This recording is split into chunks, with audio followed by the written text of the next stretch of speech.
This episode is brought to you by Farmers Insurance. When was the last time you reviewed your insurance policy? So it's been a while, huh? Well, no worries. My friends at the Austin Brummett Agency would love to hear from you and provide you with some amazing rates. Give them a call at 678-402-8262 or email them at abrummett@farmersagent.com. That's ABRUMIT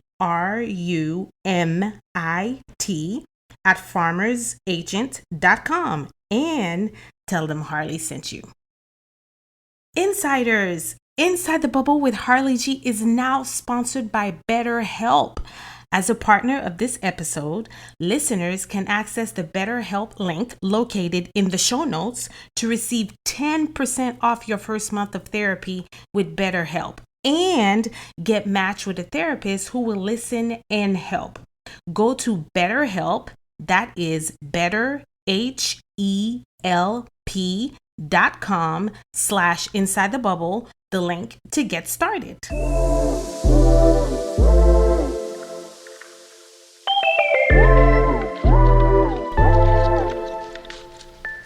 You're listening to Inside the Bubble with Harli G, the podcast for the superwoman.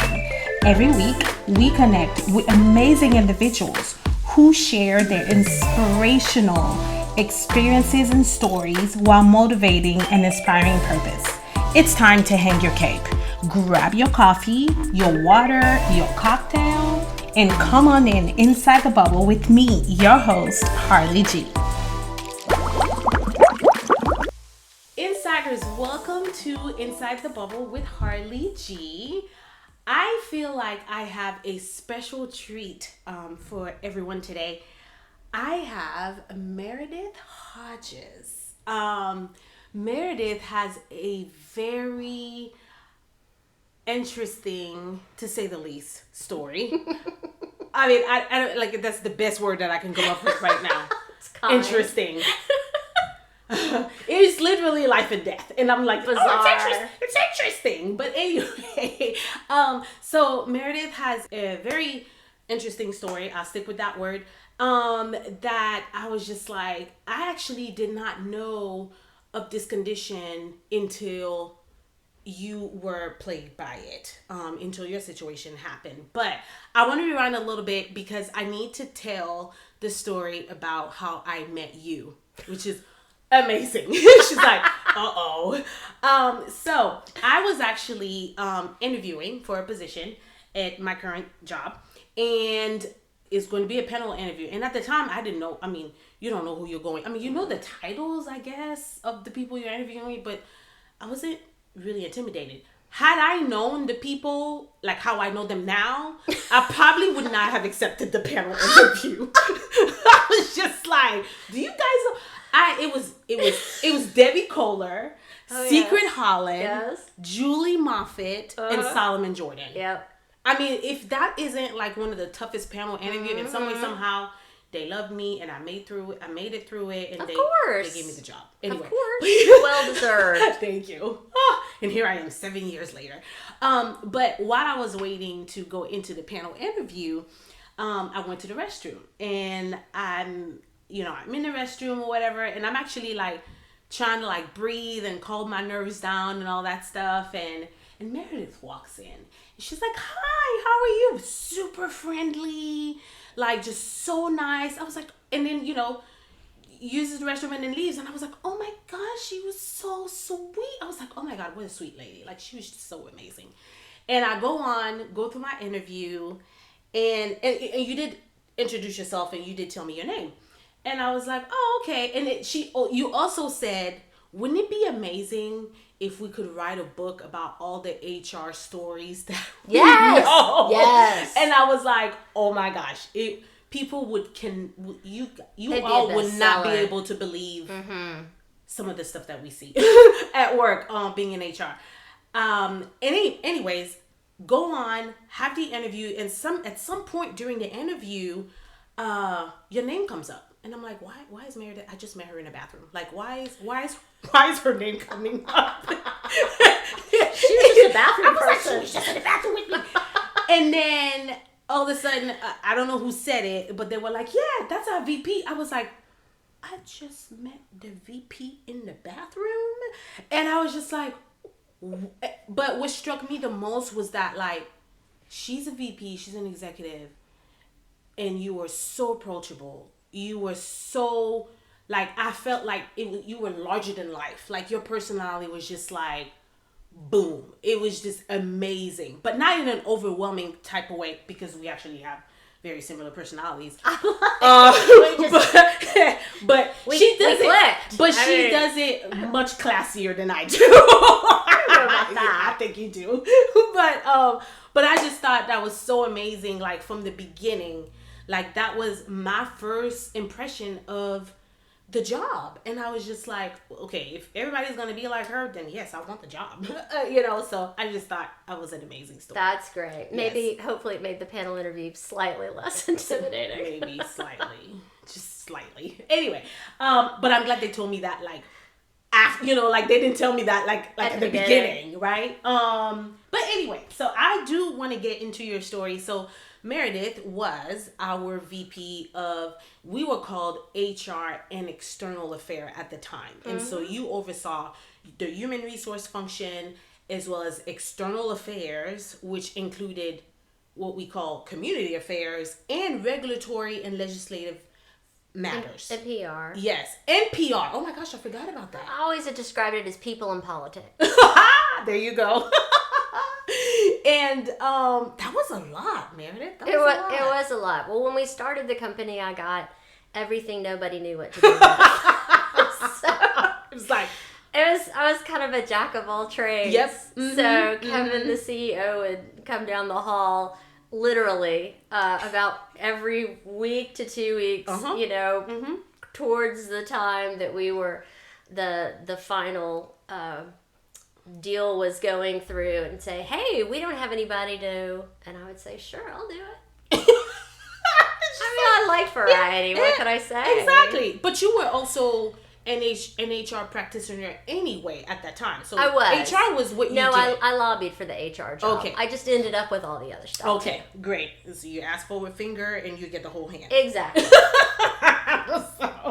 So there you have it. And it was fun. Be careful what you wish for. That's right. But and so you oversaw all of those functions, and I mean, Meredith, you were everywhere. Like, everywhere. I don't know, and you are a mother, you're a wife, you are a daughter, amongst other things. You're very involved in your church, in your community as well. And you have all of these things going on, and Meredith was literally, I felt like you were going like 10,000 miles an hour. Like, you were everywhere. I was, yeah. She was like, but there were some days I drove 100 miles around Atlanta, because you go to like a breakfast and a lunch and a reception and a dinner. Yes, and then we had the galas and all the other nonprofit organizations that we're involved with. And so you had a lot going on. Mm-hmm. And then what happened? Like, how?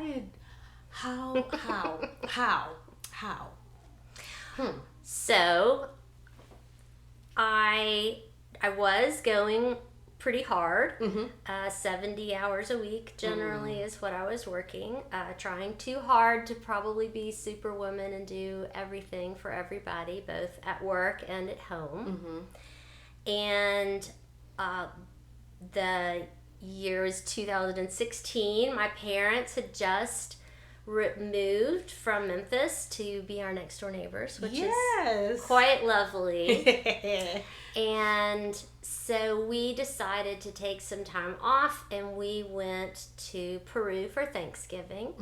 We had friends who lived there, and we had been there before on a trip, and thought it was really great. So we were going for me to take a little R&R, because I was experiencing a lot of pain. And we weren't sure why, and I was a little burned out. So we went down there. Just a little burned out. Yeah. But just before you keep going, I don't mean to cut you off, but you had some pre-existing condition from like a young age, right? I did, okay. Yes. Okay. So unlike my brother, who is healthy as a horse, I got all the illnesses on both sides of my family. Oh my gosh. So I I had hyperthyroidism when I was 18. Okay. And so what is hyperthyroidism? It's when your thyroid regulates your immune system, and hyper is when it goes too fast. Okay. And so many people, many women for sure, get hypo, which is a little lower later in life. Mine was too fast, so my resting heartbeat was about 125 to 130, and I was 105 and emaciated, and I could eat like an entire Pizza Hut pizza by myself. First of all, I love that. I mean, it was pretty cool while it lasted. Really, I was a little sick, but it was kind of cool. So we dealt with that. I then had it a few years later when I was married. First year, I took a radioactive pill and they killed it. And so now I don't have one. Mm-hmm. But that's the reason I got it was an autoimmune disease. Okay. And then after I had our daughter, I got my second autoimmune disease, which is ulcerative colitis. Because one wasn't enough. It's important to have more than one. It's just like, one would be so boring. Hey, we talked about variety earlier. Exactly. I like variety. Okay. What could I say? Okay, all right, okay. So, yes, I had that. And turns out I've ended up with a form of rheumatoid arthritis. It's called spondyloarthropathy. It doesn't affect your joints. It affects all your connective tissue. Wow.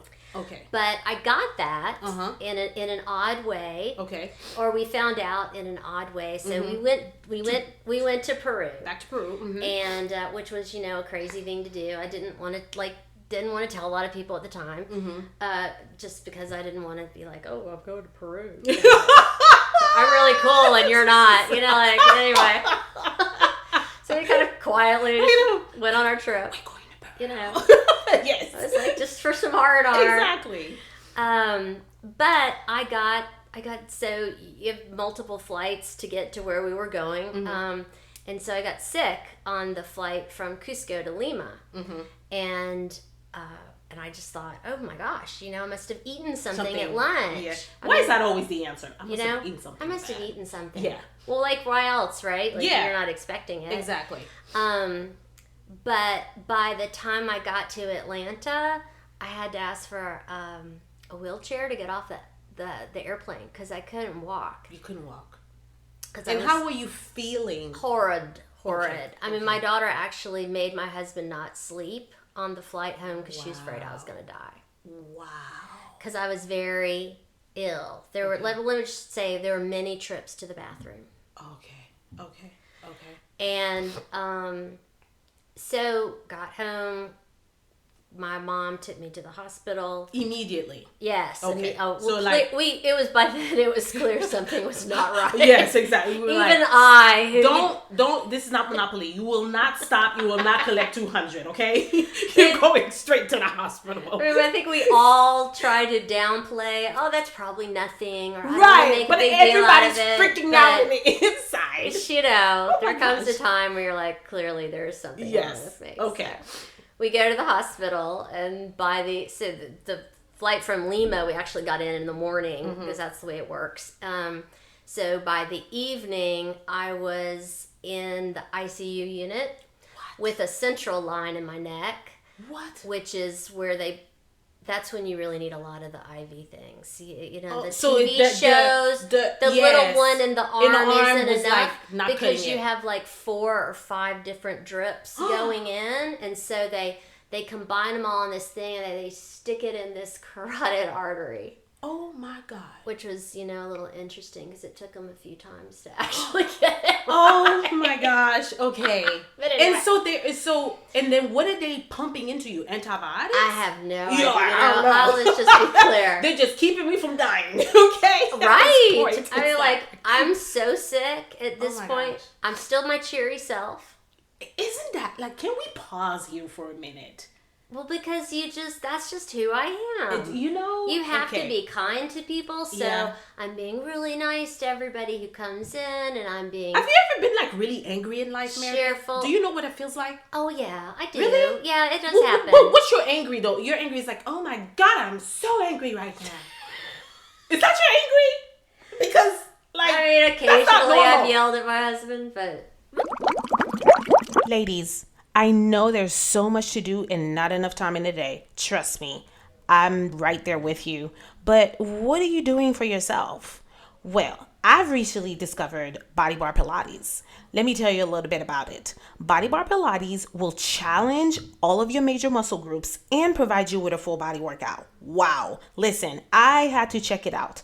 I took a class with Sherelle and it was amazing. They have workouts for all skill levels, whether you're just starting out or you're just looking for a new way to move your body. This is the community for you. Check out my friends at Body Bar Pilates East Cobb or give them a call at 678-941-4371. And don't forget to mention me, Harli G. Really? Oh my God. Okay. Yeah, probably. Yeah. You're too amazing. But anyway, okay. So you're so like, I'm in the hospital. and you're still happy. And I'm totally hooked up to everything and still running back and forth to the bathroom, like every 30 seconds. And so I was in the hospital for a few days. I do remember my gastroenterologist who came to visit me around midnight say, I'm surprised you're not on a ventilator. And I'm looking at him like, thanks. That's really weird. Exactly. Like, of course, by the way, obviously I wasn't thinking clearly because I'm in ICU, and by this time they figured out that I have Shigella. I had the Shigella bacteria, which is like E. coli, which is contagious. Oh. And so everybody that came in came with a hazmat suit on? Yes, they all had hazmat suits. Stop it. Oh my gosh, totally. Like my mother, stayed there most. Everybody, like my husband and my daughter would come and go, but she looked like a little Michelin man. You had this whole outfit. So you have to don this whole outfit. And you have to put on all this headgear just to come in and see me, which is kind of surreal. And you didn't stop to think about that? I didn't. Anyway, so I had sepsis. So sepsis, if you don't know what sepsis is, it's blood poisoning. Basically, is what they call it. So the infection, whatever you had started. So my problem was I got the Shigella bacteria. Probably one day I'm sure I went. This is where I got it. I went into the market with our friend to buy some food, and I'm sure that I touched something and didn't think about, and then touched my mouth or whatever. So. But because I had the ulcerative colitis, that meant that the Shigella goes into my system, and it means that your intestines are porous, and so it's really easy for things to get into your bloodstream. So boom. Yep. And that's why I was so horribly sick. So, 3 days in the hospital, get to go home. That's great. And I obviously am grateful. I'm not even sure I knew I had sepsis in the hospital. When the doctor came in on the third day and said, we're going to make sure you don't need a blood transfusion before you go, I'm thinking, wow, my grandfather did that when he had leukemia. That's like a weird thing to say. But I was kind of glad they didn't. I don't remember what he told me, but I was glad that I didn't actually know. But 2 weeks later, I go for my follow-up, and he says, you realize you almost died. You came within 2 hours of dying. And I still remember just being stunned. Like I had no idea I was... you look back on it now, I'm like, well, how could you not realize you were that sick? But I didn't realize I was that sick at the time. As you were going through it. Right. So I didn't get better. And... Yes, it was a long time. I just remember you being ill for so long. I was like... It's abnormal. It was like a few months. So I didn't get better, and I didn't get better, and literally I was in so much pain I couldn't bend over and wash my hands in the sink because I couldn't bend. It was like my whole body was frozen, and that was odd. And so I started going to doctors, and nobody could tell me what was wrong. Mm-hmm. Oh, you're fine. Like, I can't breathe. Like, I remember being in the hospital, and still to this day, after I talk enough, I get short of breath. Mm-hmm. Well, it's not my lungs. It's not. It's just. It's from my rheumatoid condition. And so about 9 months later, I finally found a doctor. 9 months. So you have to be your own advocate. I have learned that.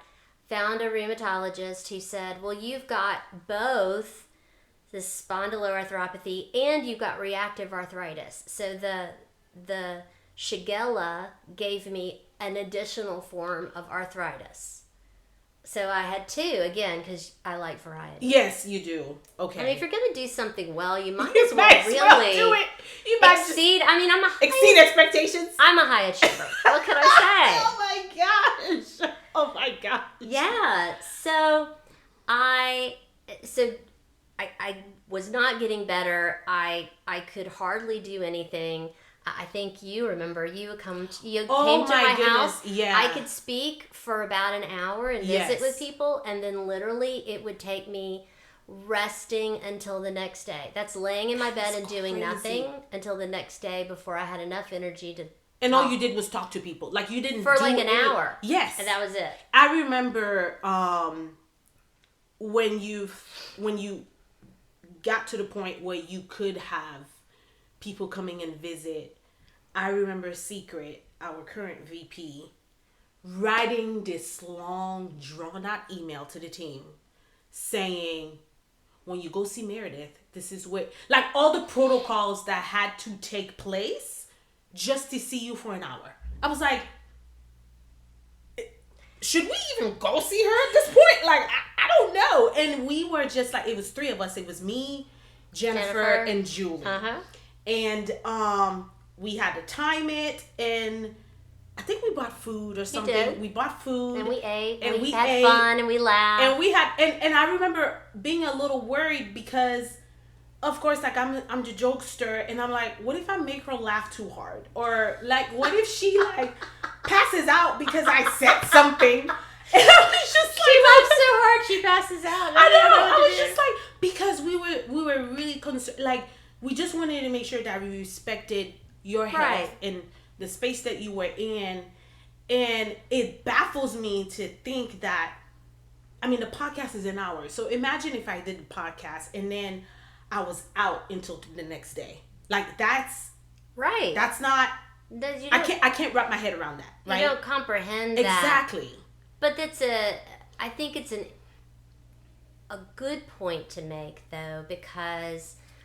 one of the things that I've learned from this, or one of the things I think is helpful for other people to learn, is you don't realize how sick or how disabled people are in their world unless you hear about it. Or you experience it, or you have some connection to it, and then So you hear about people, oh, well, they can't do that. And you're like, well, that kind of sucks for them. But, right. But you don't really understand what it's like. So. And, something as little as you just mentioned is washing your hands and all this. Something you've been doing all your life. And all of a sudden, you can't wash. You can do a simple You can't bend over to wash your hands. Bending over to put your hand in the sink and wash them. Like, I just need the listeners to wrap their head around that, okay? So when you go and wash your hand next time, you think... You'd be grateful. Exactly. You just be grateful, okay, that you can do that. But, and you mentioned sepsis. And so that was like the first time I'd ever heard of sepsis. I had ever, I was like... So to me, sepsis became this thing, right? And I was just like, holy moly. Well, then you had an experience. And so yes. This was 2016 for you. 2018. So my husband, ever since I've known him, my husband has had Crohn's disease, and when we met, it was in remission, and then shortly thereafter, it reactivated, whatever you want to call it. And so he went through a series of even switching medical providers to make sure that he had a second opinion, to make sure that he was diagnosed properly. And they wanted to, with Crohn's disease, the doctors wanted to make sure that they exhausted every possibility before he was up for surgery. So they were like, we're going to do this, we're going to do this, we're going to do this. And if all of this doesn't work out, then you can have surgery. Surgery, well, because, and it's very similar to mine. Yes. Crohn's affects your small intestine. Mine affects your large intestine. Well, large intestine's easy to get to. You can't get to your small intestine. Yes, exactly. So it's more limiting. In a lot of cases, with those individuals who are impacted by this disease, you have to cut it. You do. You there's nothing you can do. You just have to cut that part out. And so finally, I want to say for almost a year, we go through the process of just eliminating things that, like, and then he finally gets to the point where he can have the surgery. So he has the surgery, and when he goes into the hospital after the surgery, the surgeon comes and talks to me, and he was like, yeah, so had you not brought him in, his appendix will have exploded. I was like, excuse me? And he was like, he was this close to his appendix erupting. Had he not gone into that surgery, it would have, and I was just like, holy moly.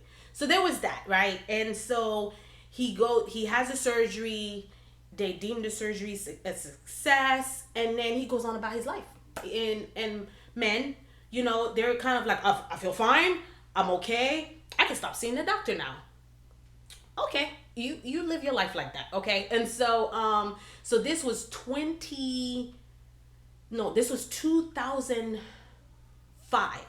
This was 2005 that he has a surgery. And I want to say at some point we heard if after 7 years you don't have any symptoms, you're pretty much okay. Like, you don't really have to worry about anything. Okay, here we are 14 years later, right? Hadn't had symptoms. He was on medication for the most part of that time, and then he was like, his medication, like with the healthcare system just changing and doing things, so he actually stopped taking that medication. But his health condition never like changed. Like, it was pretty stable. And so 2018, he was fine. One day, it was like Sunday, we were hanging out, having fun, and then Sunday night, all of a sudden he's like, I'm really tired, I don't feel good, I'm going to sleep. Okay. Next day, he doesn't go to work, and he's like, I need you to make me an appointment. And for him to go from he's completely normal to say, I need you to make me an appointment, it takes a lot for men for them to take themselves to the doctor, right? So for him to say, I need you to make me an appointment, I was like, so red flag went up, red up, right? And I was just like, okay. Made an appointment, and I made the appointment for that Tuesday. So all of Monday, he stays home, he doesn't go to work, he's sleeping. I'm on my way to work, I'm literally leaving work, and my daughter calls me, and she said, Mommy, Daddy's in bed shaking. And I'm like, what? And I was like, what time of the year was this? This was, because it was around flu season. So it had to be like December. It was December. Mm-hmm. And I was like, well, maybe he just has the flu or something. So I made it a point on my way home to stop by the pharmacy and get flu medicine. Right. And so I got the flu medicine. I came home, and he was sound asleep. So I did my regular stuff, put the kids to bed. In the middle of the night, somewhere around 2:00, I felt like the bed was literally vibrating. Oh. And I'm like, what is happening right now? I'm like, what is happening? Why is this bed vibrating? And I turn around and I hear him next to me. And I'm like, what is that? So I get up, I turn on the light, I look at him, and I'm in utter shock. And at this point, I'm trying to not show it, because if he actually saw my reaction, I think I was just like, he was a shade of white that I have never seen before. And he had red splotches under his skin everywhere. And I was just like, and he's sitting there shaking, vibrating, right. And he's saying, I'm hot. Excuse me? And he literally gets up, he throws the covers off of him, he gets up, he runs over to the shower, and he takes a cold shower. And I'm like, okay, so we need to take you to the emergency room, like right now. He's like, well, don't I have a doctor's appointment this afternoon? I was like, no, homie. No. It's the moment where you're like, we need to go to the hospital. No, we need to go, put some clothes on, and he can barely walk. Right. And I'm sitting here like, oh, and let me just rewind just a little bit. He got in a motorcycle accident 2 months before, had 2 bruised ribs, never went to the doctor. And okay, so now we're fast forwarding to now. And so he's kind of fighting me, but I'm not having it. I'm like, let's go. And I'm sitting here like, this man cannot walk. I can't carry him to the car. So if he can't make it to the car, I don't know what I'm going to do. Right. He makes it to the car. Thank God. So we go to the emergency room. It's about a 7-minute drive to where I drive. A 7-minute drive to the emergency room. And he's like, Harli, I can't walk in. I was like, okay. I walk in. I tell the nurse, I said, I need a wheelchair. She's like, okay. She comes out with a wheelchair with another nurse. I open the car door. They take one good look at Stanley. And everybody, it was just like ants. Everybody kind of like dispersed.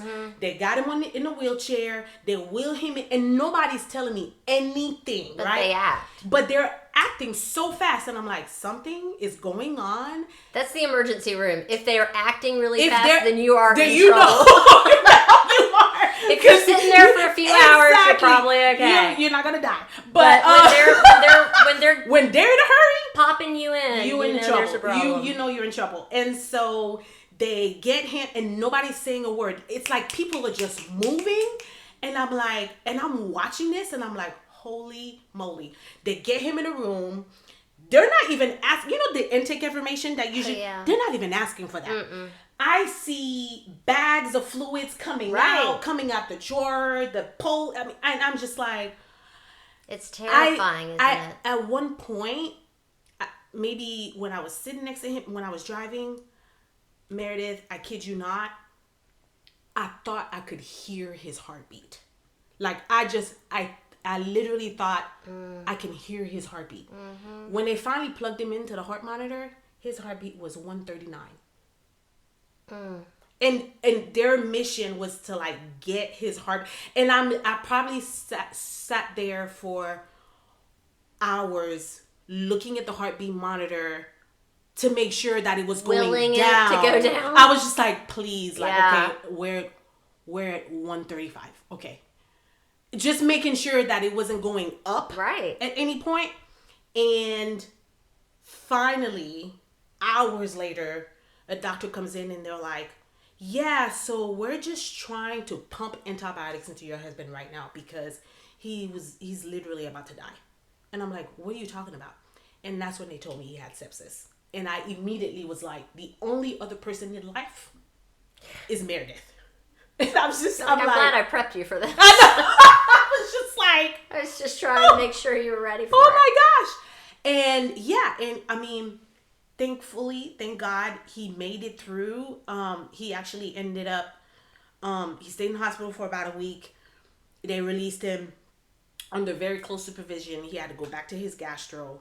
But as a result of that motorcycle accident, it reactivated the Crohn's disease. And because he had went months without getting it treated, the infection went over to his blood. Yeah. And that's how we got to where we got. And then I want to say 3 months in March, he had another surgery. And he's been fine ever since. And I will say, thankfully, that now he is very diligent about going to his doctor. However, now, because of this last incident, he has to have infusions every 6 weeks. He cannot miss them. I take a shot every week. Wow. Yeah. Okay. But I think it's important to point out for anybody who is in a role where you end up taking somebody to the hospital, it's very important to have an advocate for you. It's important to have that in the hospital to make sure that they're paying attention to what's going on. My mom had to go get the nurses when my blood pressure dropped to 60/40. But you need somebody there because you're not in the best state of mind. Yeah. Oh no. No. They're like, hey, can we put a central line in your neck? What am I gonna say? No, I don't even know what you're talking about. Like, sure, if you think it'll help. Sure, you can stick it there. Oh my gosh. Well, you need somebody there to advocate for you, because if you're sick, you are not always in the right state of mind to do that, even though you think you are. Yeah. You're not always. So it helps to have that person. Yeah. Even later on, if you have something going on, it helps sometimes to have another person go with you, so that they can describe what's going on to the doctor, because they'll do it sometimes in a different way. Yes. So and I had been in a hospital before to have children. I had been in a hospital before. That was the only reason. That was the only reason. And they always ask you, "Oh, do you have a living will?" And it was like, "No, I don't have one. I promise you, literally, the day he went in the hospital, I called work. I forgot who I asked, but I was like, do we have the free will service? Can you please give me the information? And as he was laying there in the hospital, we literally drafted our wills. And as soon as I got back to work, I pulled Jennifer, Betsy, and Rochelle. Rochelle was the notary. And Betsy and Jennifer were our witnesses, and I legitimized those wills because we literally did not have one until then. Well, and that's another public service announcement. Okay. So, PSA. If you don't have a will, please, you need one. Please.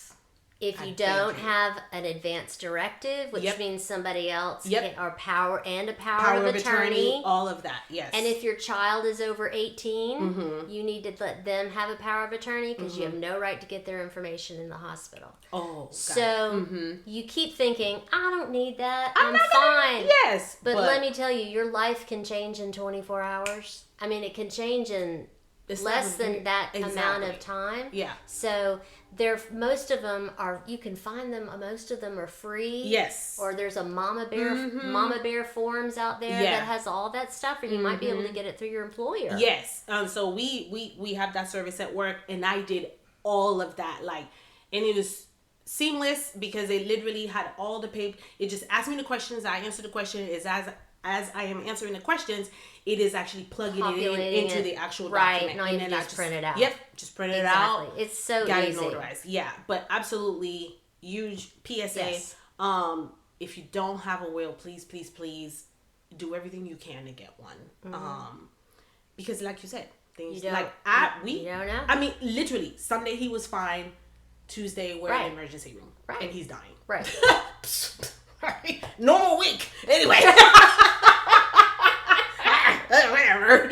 Anyway, so okay, you go through this. Okay, you have sepsis. It's a long journey for you to get to even where you are today. Well, it's still a journey. You're still on that journey. I am. Okay. So, I'll tell you a little bit about that.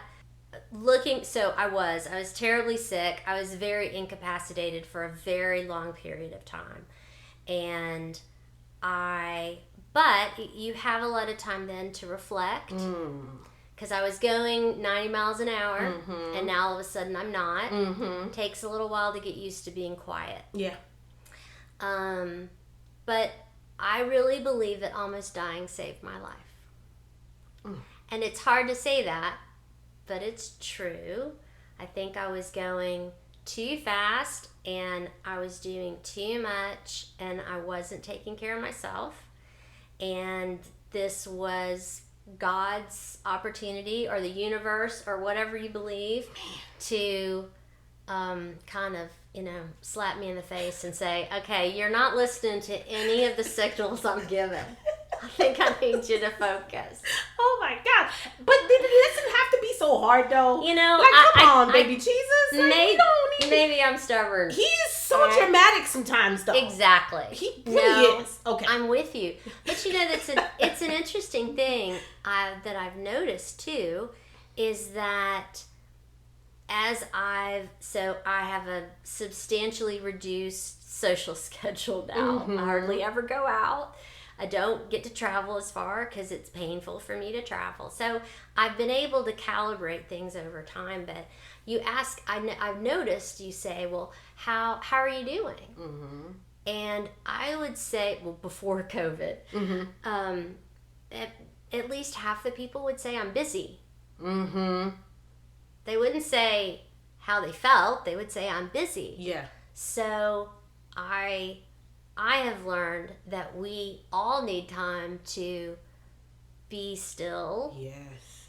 And focus. So I say that in a suggestion of maybe there are opportunities where you can incorporate some of that in your life, so that you don't end up with the big, okay, I need to jerk you all the way back.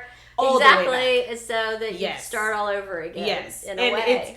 It's so crazy. Well, of course, Meredith is saying that, but I was literally, before we started recording, I was telling her the Saturday that I have been having. Oh my word, yes. Let's talk about 90 miles an hour. Oh my goodness. And so, okay, I hear you, baby Jesus. I do not need you to let me learn this the hard way. I hear you. Okay, I need to slow down. I need to go sit down somewhere. Got it. Because you're not about to put me in a hospital. But it's crazy because I have 4 children and 2 of them almost took me out today because of what they had going on and the amount of like running around I had to do. But yes, no, I'm very, I really try to make sure, like I took a nap today. And I don't know if before I would have done that, and so the fact that I was like, I'm coming home and I'm gonna go lay down and take a nap because that's what I need right now. You need some of that. Yes. And I think that we as women are so focused on trying to be superwoman. perfect. I'm being superwoman. We want to be perfect. Exactly. I was trying to be the best mother, the best executive, and the best wife, career, and the best mom, and the best nonprofit board member. I mean, like, you can't do it all. And sometimes he just has the darnest way of telling you Doesn't to he? slow down. Mm-hmm. I don't need that lesson. I just want to put it out there again. I don't need it. Right. I've learned from your your situation. It's not a mistake. Right. I learned from your situation. So I think it is important to create some boundaries for yourself. Absolutely. And really look at things and say, do I need to go out to dinner every night, or do I need to go here, or is it okay to give myself some grace? But you have to look at what was driving you. Mm-hmm. So my mother told me fairly often she thought I was addicted to adrenaline because so we're all addicted to something in a way. Yeah. So, I think spending a little time trying to discern what's going on in your life and is helpful. And so I just kind of want to pivot a little bit because I felt like even through your work before this happened, I always had this sense that you were an advocate of others. I always did. And even you being involved in legislation and regulatory matters, like you were always an advocate for others. As a result of this experience, how have you been? Do you feel like you advocate differently now? Because now I feel like you're a sounding board for individuals who might be going through something similar to what you are going through. Mm-hmm. And I think at one point you were blogging about it to kind of educate people on this health condition. So how have you been able to advocate for people now? Well, let me answer that in 2 different ways. Okay.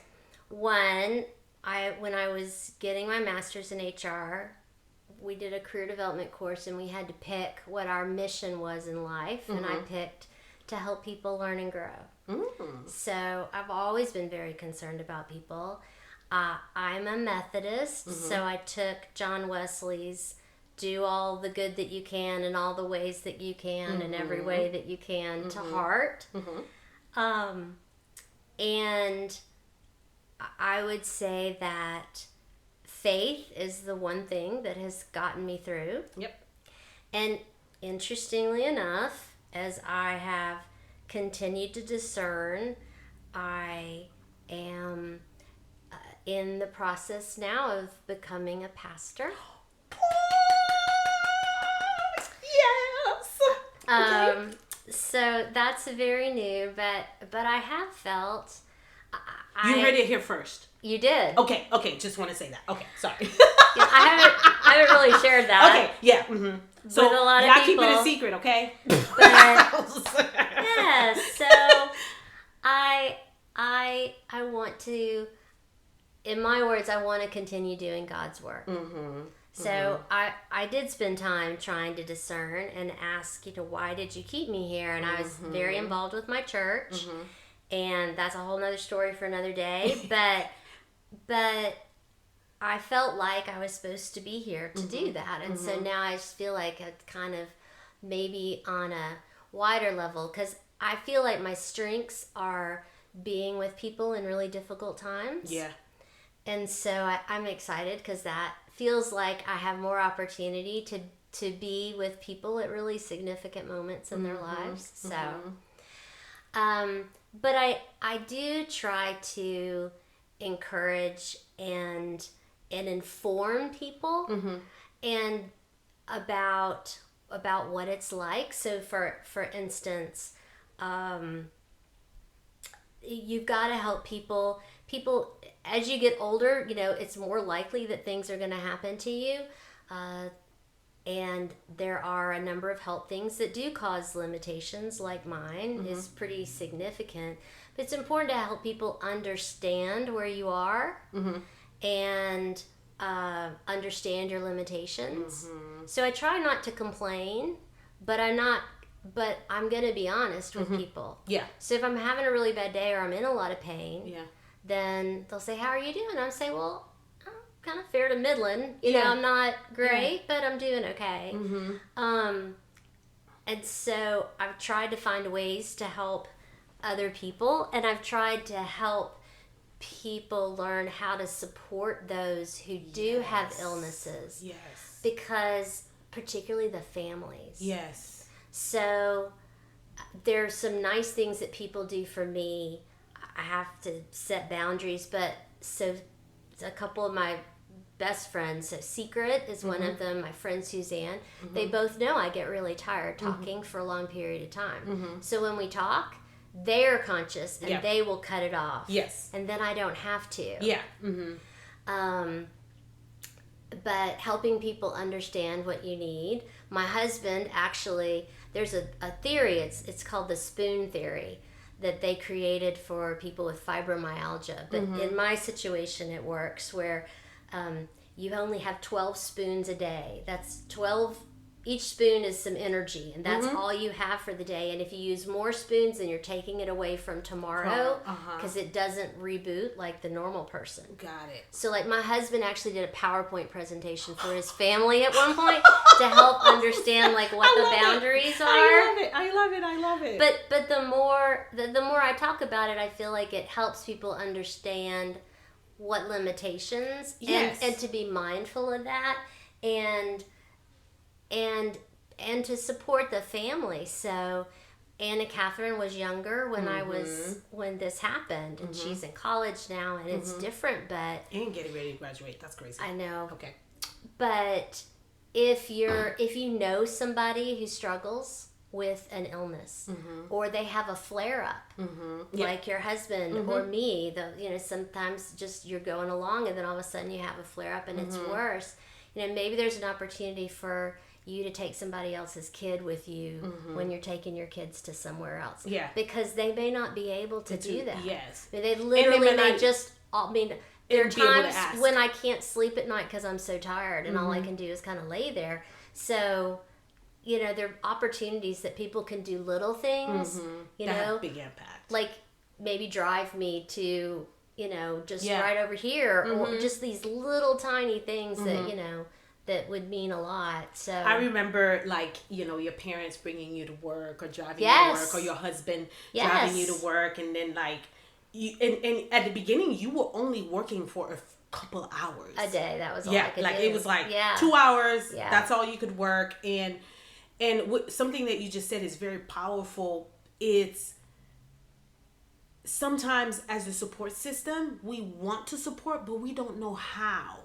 And the way that we do is not the way that individual needs. So you gotta ask. So, I mean, if you really want to know, you need to ask, what would be helpful? Because people are likely going to tell you. Okay. But even short text messages is something I'm kind of known for, which is just text somebody and say, hey, I'm thinking about you. Yeah. Or, hey, I hope you have a good day. Or I'm saying a prayer for you. Yes. Or whatever your language is. Yeah. Just that text is nice to get if you're not getting any social contact with people. Exactly. So a little bit of encouragement could go a long way, but people will tell you what they need. Yeah. Do you feel like this is your purpose? You found your purpose? Yes, I do. Through the whole experience. There's a lot to it, and I probably haven't unpacked it all. And there's a lot of grieving that continues to go on. And I fight it sometimes because I do get angry. You get frustrated that like you can't sweet angry, do. I mean, chocolate covered angry. Yes, right? exactly. You do get angry that you can't do what you want to do, and it's disappointing when you miss events that you especially when you used to do it before. Right. So you. And I'm 100% extroverted. Like all I want to do is be with people. Exactly. Right. Yeah. But I'm in a better place, and so I do feel like I'm in a position where I can help other people through these situations that I wouldn't have been able to before. Yes. And as I mentor people or just listen to people and try to be supportive of you, however I know you, it's given me more appreciation. I'm much more compassionate now. I have more gratitude. I've been through so much that I feel like I'm better equipped to meet people where they are when they're really struggling and in a crisis. Yeah. And I think that's what my gift is to be there with people when they're really in a difficult situation, because usually people don't know what to do in those situations. Yeah. And by the grace of God, I do. You're there. I learned from my dad, who's a psychoanalyst and a minister, and so that's what I think I need to be doing.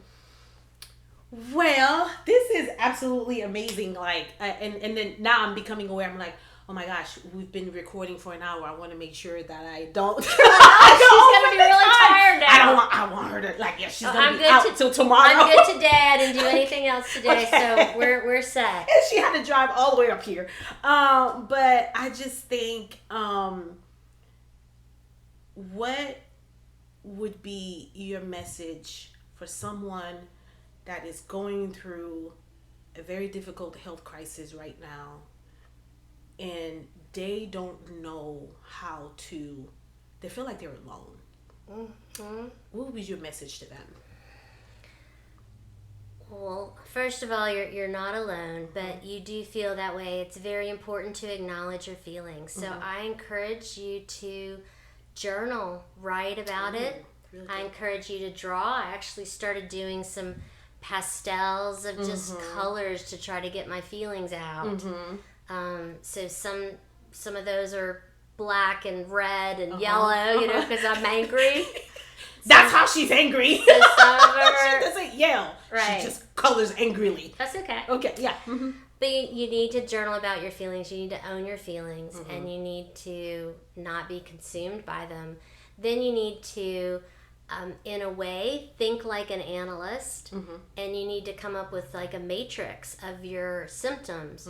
You need to keep track of what's going on. You need to try to be able to, put it on a sheet and provide some information that you can present to your doctor so that they get an understanding of really what's going on in your life, and then they can discern what's going on. I would say, if you don't get a doctor that you click with, that you feel like is listening to you, you need to go and find somebody else. You do not need to be loyal to that person. So I've fired some doctors until you find the right one. Yes. Just like therapists. Mm-hmm.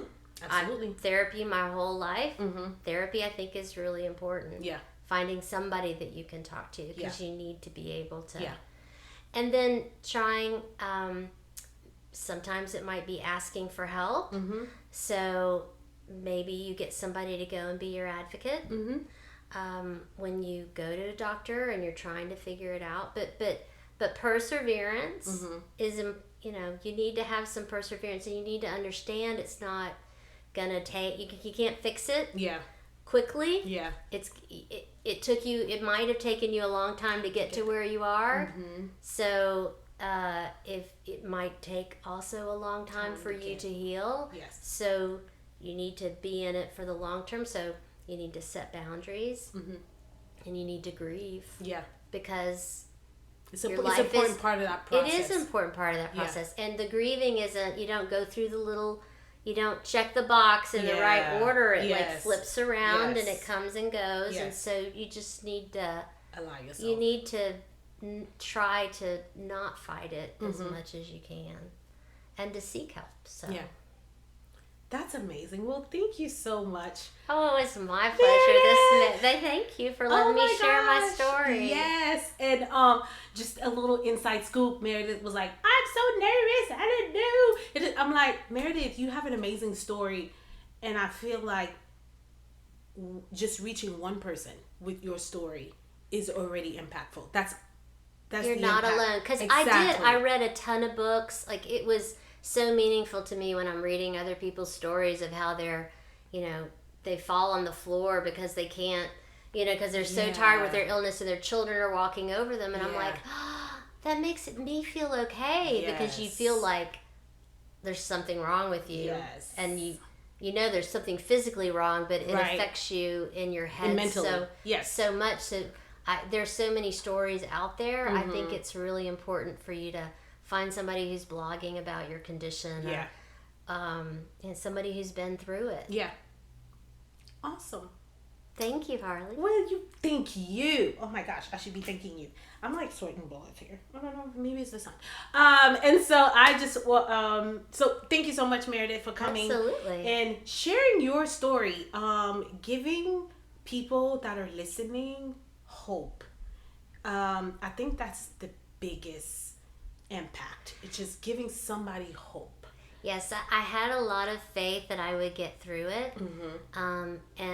And it does get better. And you don't always understand. Why? We don't know why things happen. Exactly. But I think it's important to find meaning in it for you what you're going through, and knowing that you're gonna make progress. And it's not gonna happen maybe on your timeline. But it's gonna happen. You get there. Amazing. Well, I don't know how to leave on a better note, so we'll just kind of end here. I really hope you all enjoyed listening to Meredith's story and experience, and I really enjoyed having you here today. But Meredith, she's just a ray of sunshine. That's probably why I'm melting. So that's it. My countenance is so warm. Exactly. It's not the afternoon sun coming through the windows. Blasting through the window. But if you enjoyed this episode, make sure that you go into your platform, whichever platform you're using, to listen to the podcast and rate it. Leave us a good review. We'd love to get that from you all. And follow, like, share, subscribe to the podcast. And we drop new episodes every week. So every week we have some inspirational stories. And you do have some very great ones. I've enjoyed listening to. Yes. We have some inspirational stories that come to the podcast. And so we want to make sure that we keep bringing you all these amazing individuals, keep bringing you these stories and experiences that they're going through, because like Meredith said, you are not alone. Okay. Well, that's it, guys. Make sure to tune in again every week, like I said, and we'll see you next time.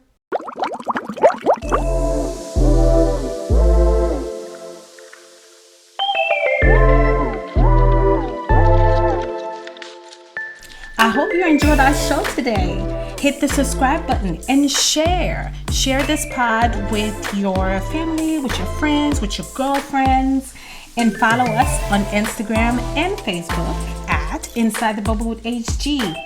Keep the conversation going. Drop us a heart emoji, engage with us. We would love to hear from you.